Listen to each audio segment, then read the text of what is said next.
사도신경 신앙 고백함으로 9월 6일 주일 오전 예배 드리겠습니다. 전능하사 천지를 만드신 하나님 아버지를 내가 믿사오며 그 외아들 우리 주 예수 그리스도를 믿사오니 이는 성령으로 잉태하사 동정녀 마리아에게 나시고 본디오 빌라도에게 고난을 받으사 십자가에 못 박혀 죽으시고 장사한 지 사흘 만에 죽은 자 가운데서 다시 살아나시며 하늘에 오르사 전능하신 하나님 우편에 앉아 계시다가 저희로서 산자와 죽은 자를 심판하러 오시리라. 성령을 믿사오며 거룩한 공회와 성도가 서로 교통하는 것과 죄를 사하여 주시는 것과 몸이 다시 사는 것과 영원히 사는 것을 믿사옵나이다. 아멘. 기도하겠습니다. 하나님 아버지, 주님의 은혜와 사랑을 진심으로 감사합니다. 하나님의 나라를 받기 위해 하나님 이 땅 가운데 하나님이 저희들에게 새로 주신 것이 많이 있다고 하는데 저희들이 그것을 잘 깨달아 주님 앞에 엎드려져 주님 주신 그 은혜들이 결코 있지 아니하는 저희들이 되게 하시고 죽기를 작정한 하나님의 사랑을 알고 나아가 하나님께서 기뻐하시는 믿음의 열매들을 맺어내어 하나님 천국을 소망하며 천국을 믿음으로 갖추어 나가기에 부족함 없도록 주님 은혜로 함께하여 주시고 인도해 주옵소서. 오늘도 은혜 가운데 말씀을 저희들에게 허락해 주시고 필요한 말씀이 잘 들리는 귀한 시간 되도록 시종을 친히 주관하여 주시옵소서. 감사드리오며 거룩하시고 은혜가 풍성하신 예수님의 이름으로 기도드리옵나이다. 아멘. 오늘 말씀은 마태복음 22장 1절부터 14절까지 말씀입니다. 마태복음 22장 1절부터 14절까지 말씀 제가 봉독해 드리겠습니다. 22장 1절입니다.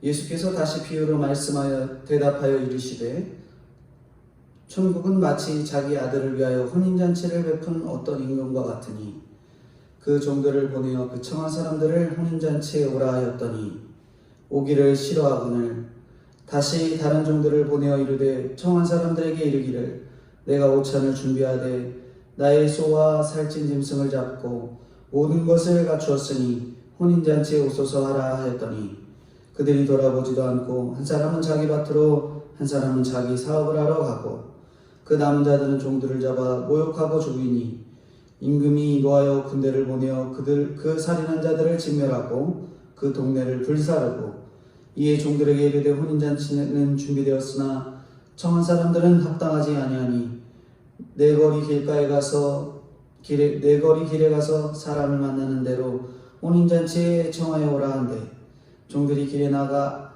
악한 자나 선한 자나 만나는 대로 모두 데려오니 혼인잔치에 손님들이 가득한지라. 11절입니다. 임금이 손님들을 보러 들어올세 거기서 예복을 입지 않은 한 사람을 보고 이르되 친구여 어찌하여 예복을 입지 않고 여기 들어왔느냐 하니 그가 아무 말도 못하거늘 임금이 사원들에게 말하되 그 손발을 묶어 바깥 어두운 데에 내던지라 거기서 슬피우며 이를 가게 되리라 하니라. 마지막 14절 같이 읽겠습니다. 청함을 받은 자는 많되 택함을 입은 자는 적으니라. 아멘. 오늘 마태복음 22장 1절부터 14절까지 하나님의 잔치에 참여하라 하는 내용으로 본문을 전해드리겠습니다.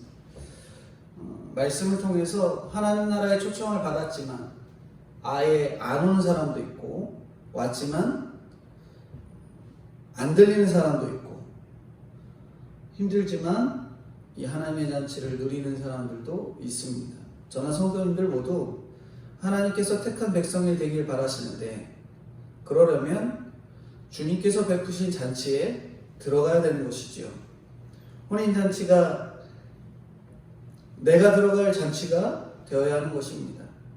어떻게 그 잔치에 들어갈 수 있을지 오늘 말씀을 통해서 살펴보려고 하는데요.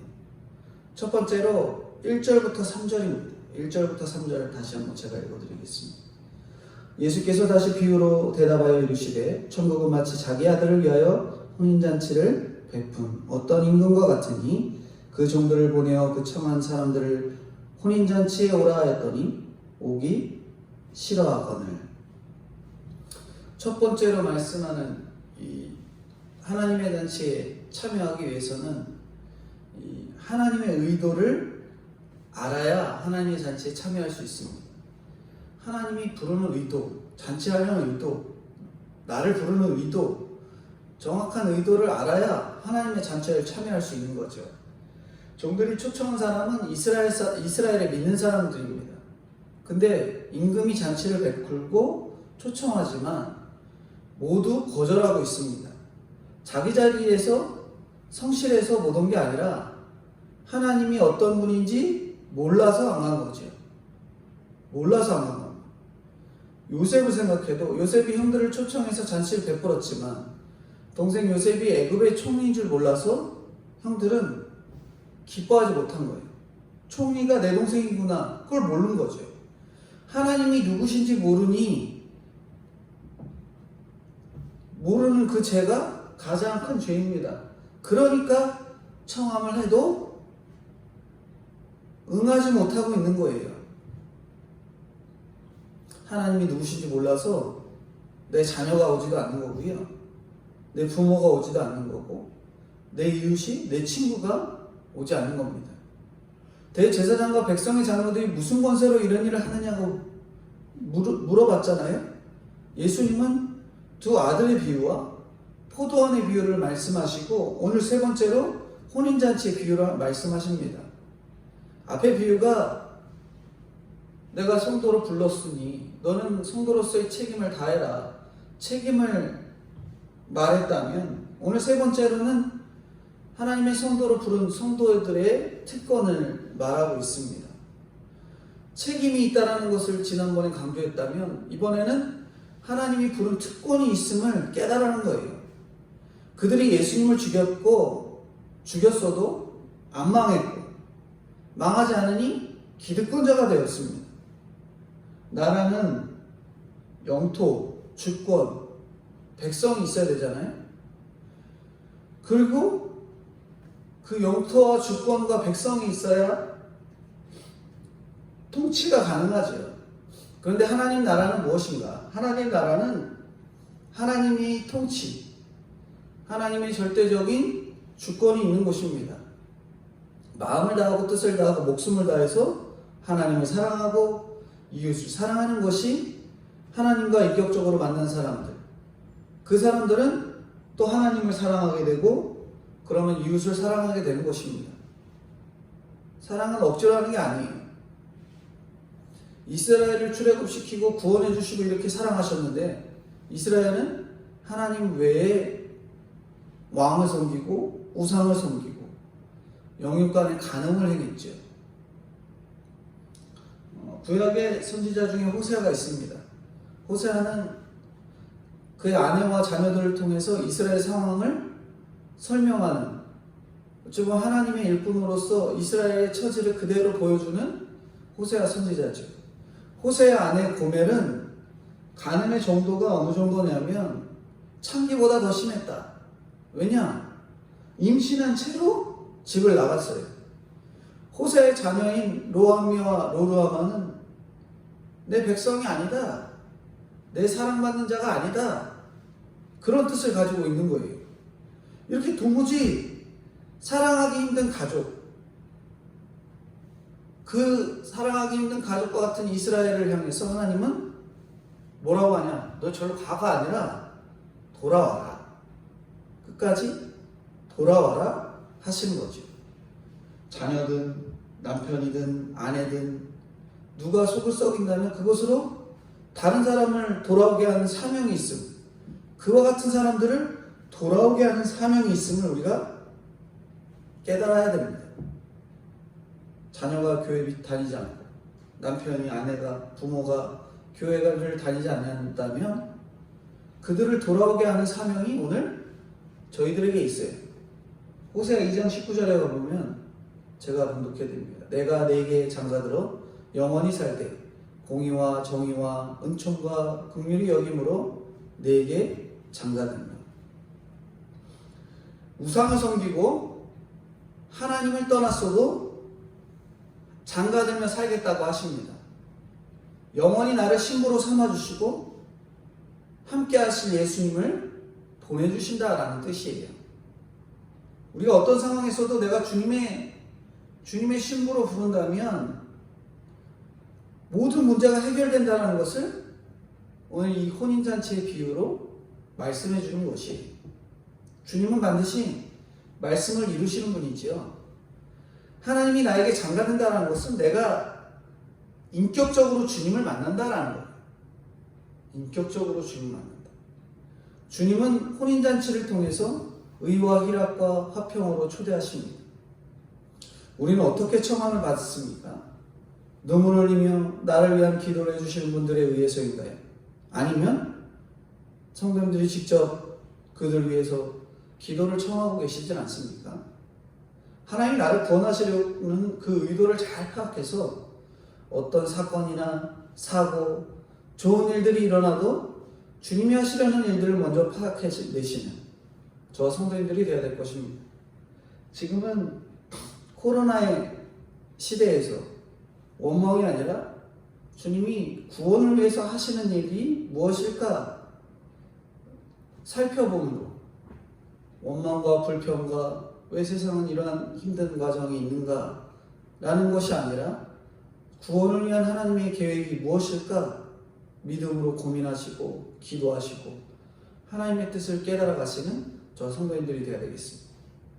두 번째로 초청은 거절해도 심판은 거절할 수 없다라고 말씀하십니다. 4절부터 6절인데 같이 읽겠습니다.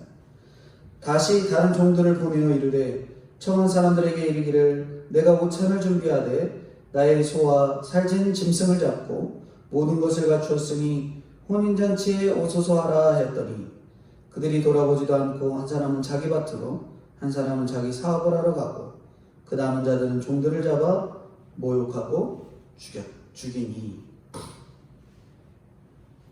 당시 이스라엘에서 두 번째 제목이 초청 거절해도 심판은 거절할 수 없다고 말씀하시는데 당시 이스라엘에서 혼인잔치를 청할 때 두 번 청했답니다. 한 번은 가서 혼인이 있으니 초청을 하는 첫 번째로 알리는 거. 두 번째는 결혼 당일이나 하루 전날에 이 혼인잔치에 입고 올 예복을 들고 가서 청했답니다. 그러면 초청받은 사람은 몸을 씻고 기름을 바르고 그 초청에 응해서 참석하는 거죠. 그런데 이들이 처음에도 싫다고 하고 두 번째도 돌아보지 않았습니다.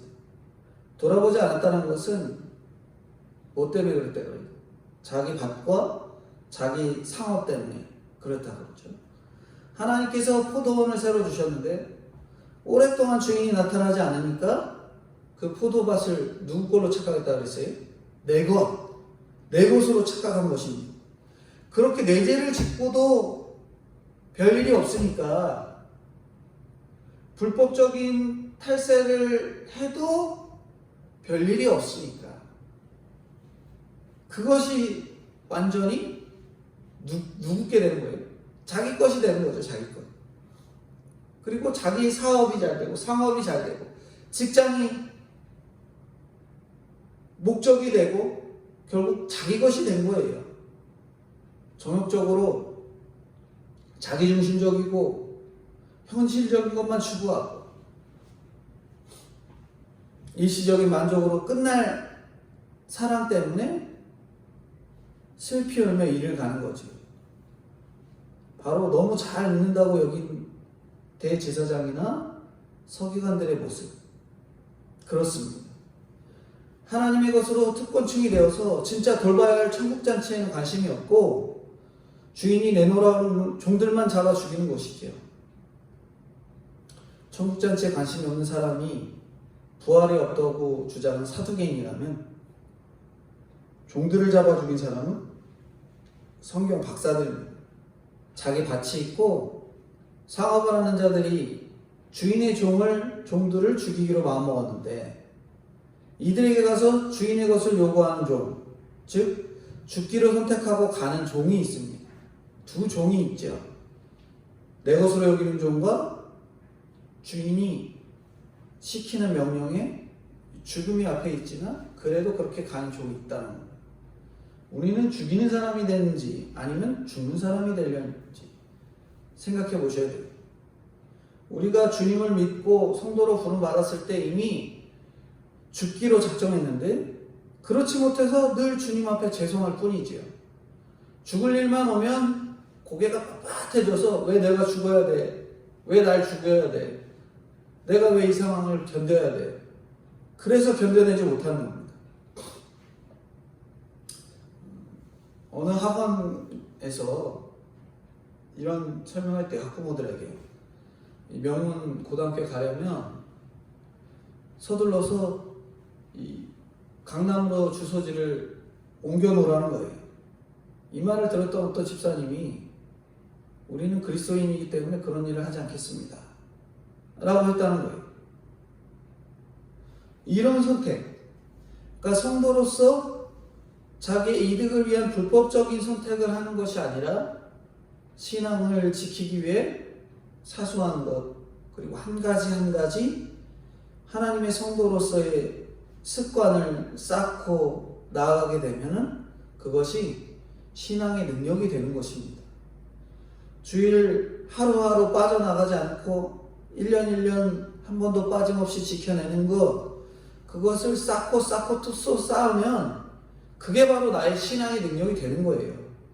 하나님의 말씀은 살았고 운동력이 있어서 관절과 골수와 영을 찔러 쪼개기까지 한다고 그러잖아요. 만물을 벌거벗은 것처럼 드러납니다. 전에는 하나하나 적용하기, 말씀대로 하나하나 적용하기 힘들었는데 한 가지씩 실행을 하고 나면 점점 쉬워지는 거죠. 그게 능력이 되는 거예요. 이것이 시간을 소비하는 것이 아니라 하나님 아버지 앞에 신앙, 나의 영적인 것들, 영적인 성장을 위한 투자를 하는 거죠. 하루하루 말씀을 보고 그 묵상한 것이 그대로 투자가 되어 필요할 때마다 꺼내서 적용하고 쓸 수 있는 것입니다. 우리 날마다 선택을 해야 됩니다. 죽이는 선택인지 죽는 선택인지 우리가 어떤 선택을 하실 것인지. 7절인데요. 임금이 노하여 군대를 보내어 그 살인한 자들을 진멸하고 그 동네를 불살고. 하나님 나라의 초청잔치, 하나님 나라의 잔치에 초청을 받았지만 거절한 그들은 결국 망한 것입니다. 예루살렘이 초토화되고 배가 고파갖고 자식까지 잡아먹는 끔찍한 그러한 징후들을 겪습니다. 근데도 돌아와야 안 돌아와요? 안 돌아오는 거예요.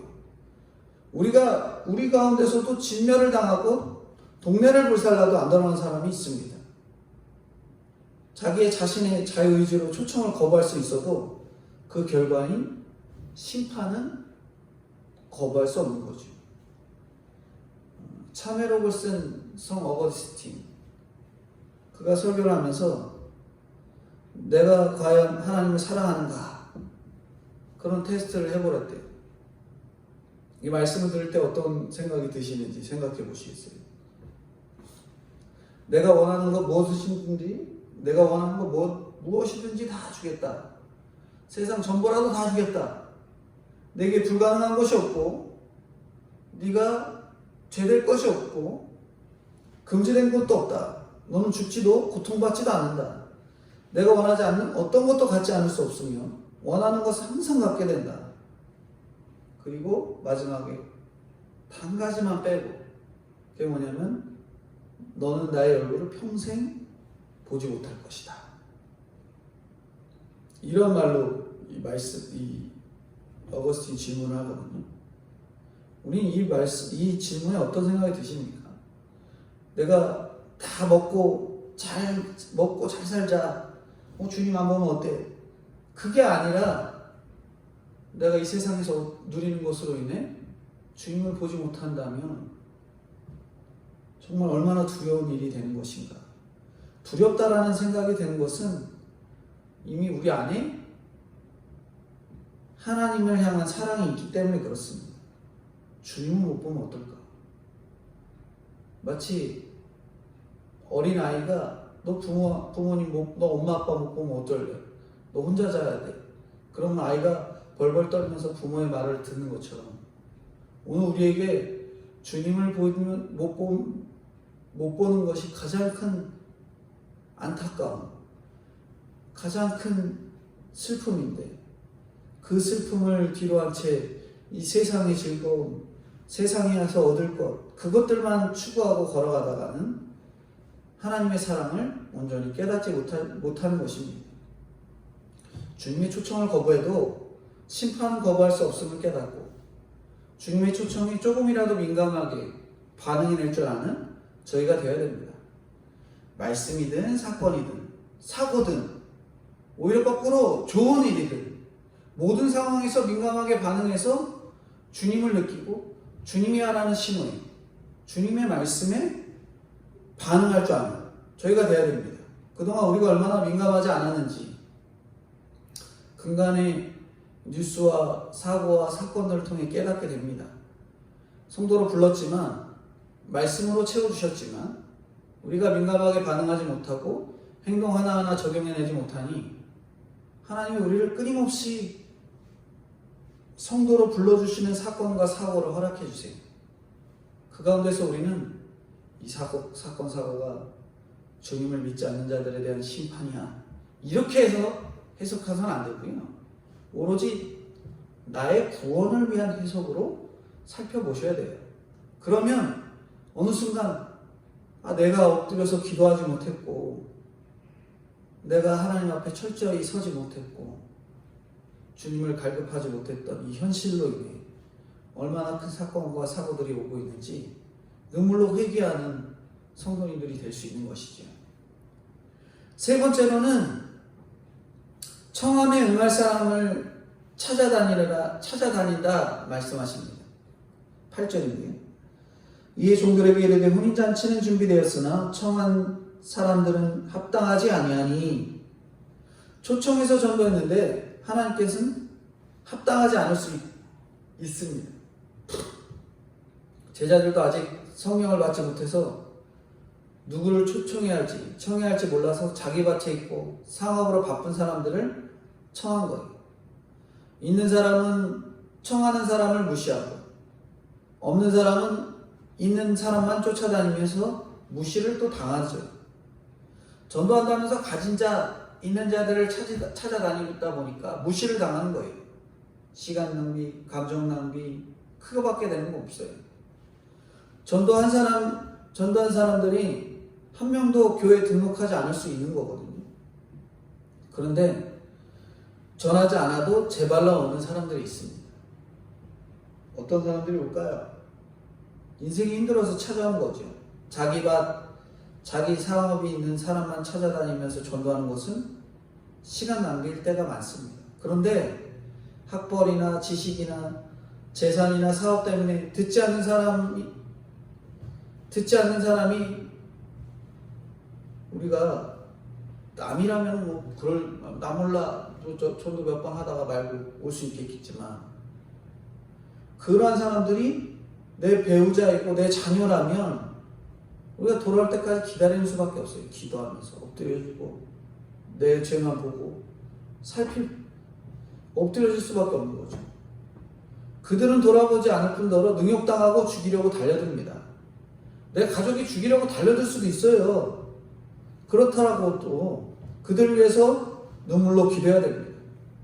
9절 10절인데요.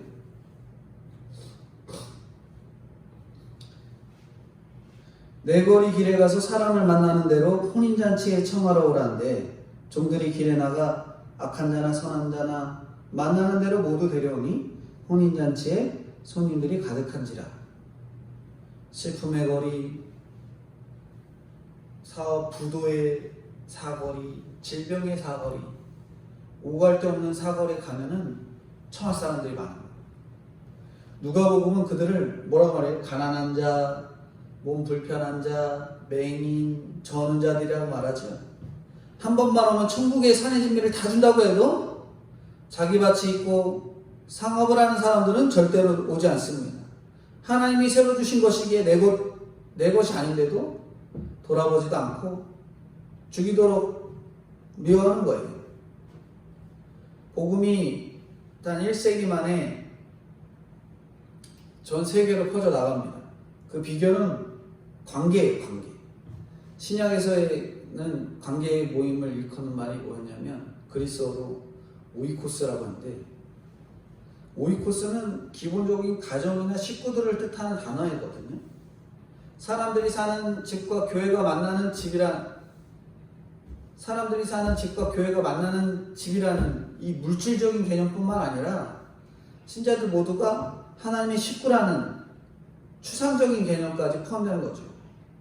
이런 모두에게 복음의 청함을 응하도록 우리는 찾아다니셔야 됩니다. 아직 믿지 않는 가족 한두 명이 있다면 그들에게 청함을 받도록 응하도록 찾아다녀야 됩니다. 우리가 어떤 상황에 놓였든지 우리는 그 자리에서 주님만을 바라고 주님의 청함에 응하는 저와 성도님들이 되어야 되는 거죠. 마지막 네 번째로 의의 예복을 입어야 택함을 받는다 말씀합니다. 11절부터 14절입니다. 제가 봉독해 드립니다. 같이 읽겠습니다. 임금이 손을 보러 들어올새 거기서 예복을 입지 않은 한 사람을 보고 이르되 친구여 어찌하여 예복을 입지 않고 여기 들어왔느냐 하니 그가 아무 말도 못하거늘 임금이 사람들에게 말하되 그 손발을 묶어 바깥에 어두운 데에 내던지라. 거기서 슬피 울며 이를 갈게 되리라 하니라. 청함 받은 자는 많되 택함을 입은 자는 적으니라. 당시에 서두에도 말씀드렸지만 손님을 청할 때 청하는 쪽에서 예복을 미리 보내서 잔치에 입고 오도록 했습니다. 근데 본문에서 주님은 예복을 입지 않는 한 사람에게 주목을 하는데요. 입고 오라고 예복을 줬는데 안 입고 온 것은 완전히 신뢰를 한 거예요. 신뢰를 범한 거죠. 하나님은 그리스도를 믿음으로 우리에게 의의 예복을 허락하셨습니다. 그리스도가 십자가에 못 박혀 죽어주신 것을 믿음으로 그 예복을 허락하신 거예요. 그 예복을 입음으로 하나님을 택한 자녀로 천국에 들어가게 하셨습니다. 그러나 가난한 마음이 없는 사람, 자기 밭과 상업이 있는 사람은 보내준 예복을 못 입는 거예요. 세상 옷이 너무 좋으니까 주님이 준 옷이 입기가 싫은 거예요. 십자가 옷을 입기가 싫은 겁니다. 그래서 교회 안 나가고 예수만 믿고 대충 건성건성 예복은 안 입고, 저도 참여했는데요. 근데 예복을 안 입고 온 거예요. 가난하고 겸손한 마음으로 예복을 입어야 되는데 죄도 고백하지 않고 하나님 앞에 엎드려지지 않고 예복도 입지 않고 온 거죠. 우리가 죄를 고백하지 않고 회개하지 않는 한 사람을 주님이 보십니다. 우리 하나님 앞에 늘 죄를 회개하고 나아가길 원하시고 그런 자에게 친구여 하고 불러주십니다. 하나님은 이 한 사람을 택함 받아서 그리스도의 신부로 올림받기를 원하시는 거예요. 끝까지 예수 그리스도의 예복을 입기 원하십니다. 근데 예복을 안 입는 사람의 반응은 어떤 거예요? 12절 후반부에 뭐라고 말해요? 왜 옷 안 입고 왔냐? 그랬더니 아무 말도 못하죠. 예복을 안 입는 사람은 유구무원입니다. 잘못했습니다. 지금이라도 입겠습니다. 입고 오겠습니다. 하면 되는데 교만해갖고 좀 안 입고 오면 어때? 좀 대충 신앙생활하면 어때? 이 정도면 됐지. 아직 입을 필요를 못 느끼는 거예요. 그러니까 주님께서 어떻게 하세요? 뒤에 손발을 묶어서 바깥 어두운 데 내던지고 슬피 울며 이를 갈미 있다 말씀하시죠. 주님께서는 저나 성도님들도 지금이라도 입고 오겠다라고 말하는 그런 반응을 하기를 간절히 소망합니다. 그렇지 않으면 어둠에 내던져 슬피 울며 이를 갈미 있다라고 말씀하고 있는 거예요. 오늘 우리가 자기 밭, 자기 상업이 있다고 안심하면 안 됩니다. 슬피 울며 이를 갈 날이 올 수 있어요. 청함받은 자는 많아도 택함받은 자는 소수라고 말합니다. 그걸 생각할 때 내 죄를 보는 회개의 예복, 믿음으로 구원을 얻는 믿음의 예복, 나를 의롭다고 칭찬해 주시는 칭의의 예복을 입어야 하는 거예요. 회개의 예복, 믿음의 예복, 칭의의 예복을 입어내셔야 됩니다. 그래야지 하나님 잔치에 참여할 수 있습니다. 오늘 하나님 잔치에 참여하기 위해 4가지 말씀을 전해드렸는데요. 먼저 하나님의 의도를 알아야 잔치를 참여한다. 자기 죄를 보고 엎드리고 주님이 자기 사업에 치우치지 아니하는 주님을 향한 온전한 믿음으로 살아가는 자의 그런 믿음을 보시고 그들의 잔치를 참여할 수 있게 하시는 거죠. 초청을 거절했어요. 초청을 거절했다고 난 잘 먹고 잘 살겠지가 아닙니다. 심판은 거절할 수가 없다라는 거예요. 심판받으면 끝입니다. 청함에 응할 사람을 찾아다니라 말씀합니다. 이제 내가 청함 받았다면 먼저 청함 받은 자로서 다른 사람들에게 같이 그들이 돌아오도록 청하는 노력을 기울이셔야 돼요.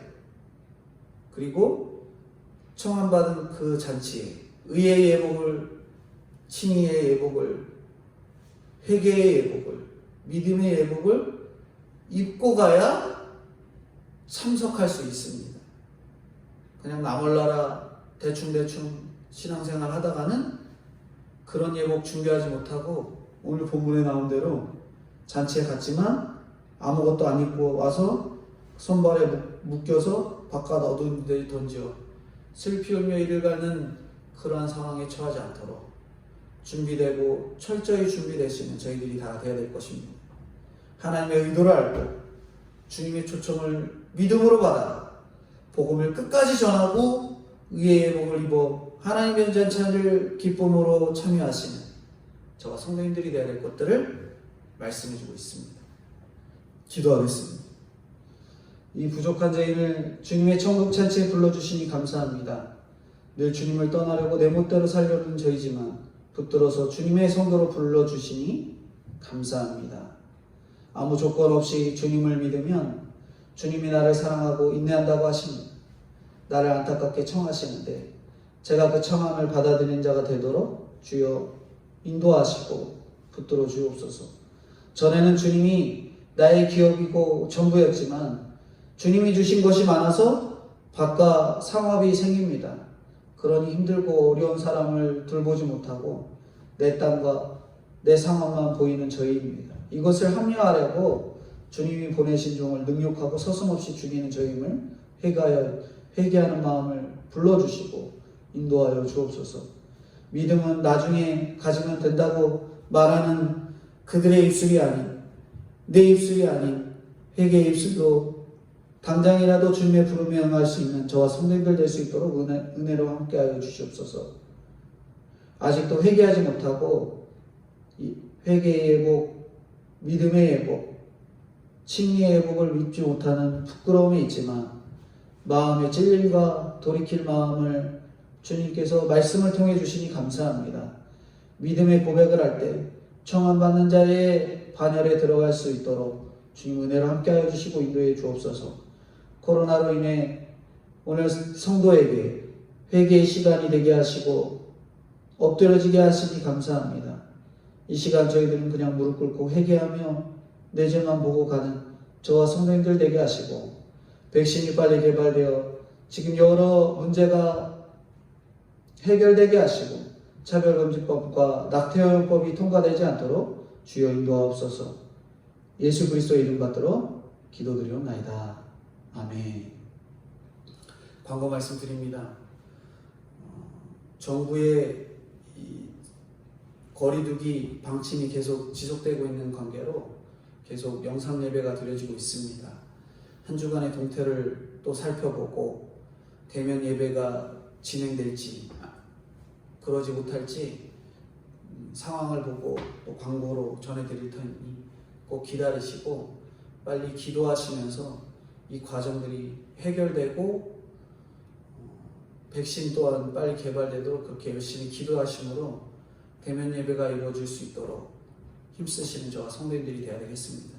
축도 안고 예배를 마치겠습니다. 축도하겠습니다.